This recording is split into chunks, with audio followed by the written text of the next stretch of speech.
developments, I'd be remiss if I didn't mention the gorilla to the west, and that would be the Utica Shale.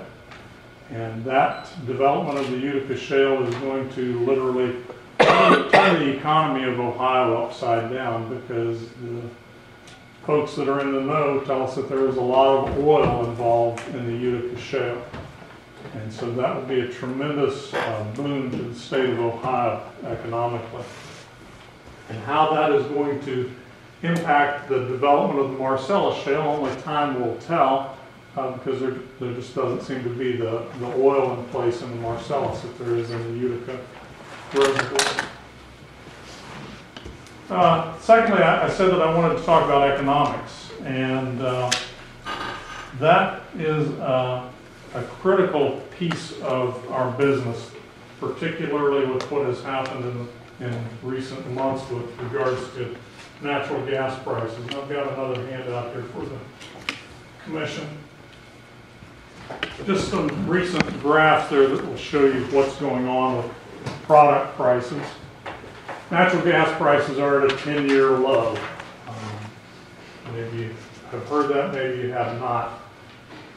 And it's very evident on that graph that I gave you there. The graph at the top of the page is really the key index that folks in the industry look at, the NYMEX futures prices. And at the last point on that graph, it's showing the price at that point to be at around $3. When I left the office this afternoon, NYMEX for the month of May was $1.50, or $1.95, excuse me. And it doesn't equate directly to that graph that you're looking at. The most current NYMEX strip is about $2.60, so it's a little higher than that. But nonetheless, gas prices have taken a real kick in the rear end here in recent months.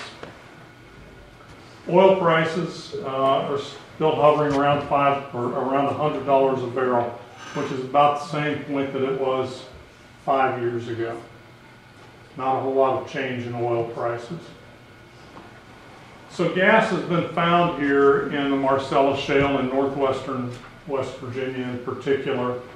And the key factor for us that are in the industry is the development cost, particularly with commodity prices being where they are today and forecasting them to stay so low. How can we drill forward and produce this commodity when gas prices are below $2? Well, producers have to be more cautious about where and how they drill and when. And so with the rapid drop in the wellhead prices, producers are going to have to sharpen their pencils. And drilling is probably going to slow down, if not stop altogether, in high-cost areas or in areas where there's only dry gas available. And we'll probably move into the wet gas areas. The last handout that I've got for you here is a map that would show roughly the location of the Marcellus Shale. And you'll notice there is a yellow line across this map that roughly shows where the dividing line is between the wet and the dry areas of the Marcellus Shale.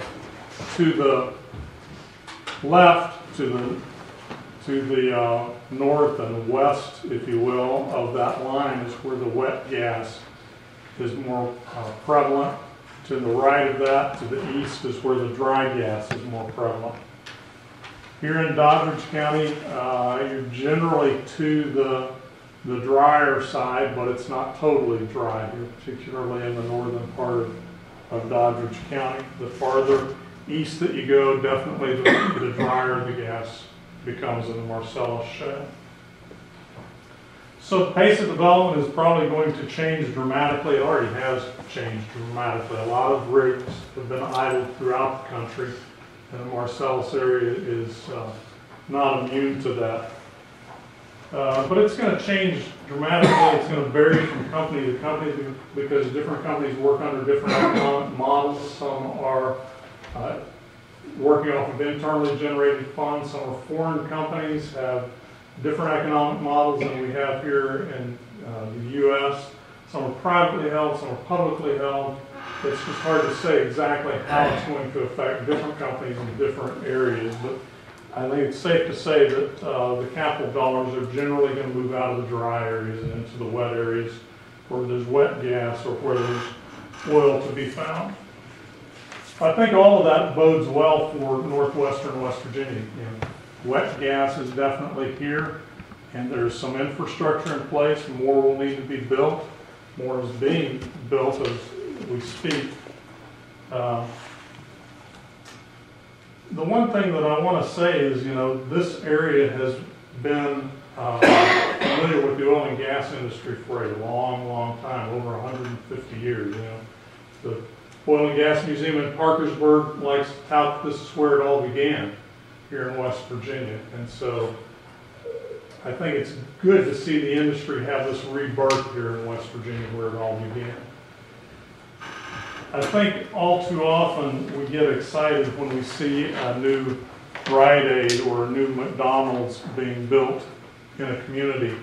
And I don't want to downplay that or discount its importance to the community or as part of the economic fabric of the community. But I think our economy has been in such a downturn for so long that a lot of people have just really forgotten what real economic growth is. And I believe that primarily it is two things. It's manufacturing and it's resource development. And we have both of those things in the oil and gas industry, particularly in the Marcellus and Utica area. Now that we have wet gas available, we're going to see both manufacturing and resource development take off. Lastly, I want to talk about regulation.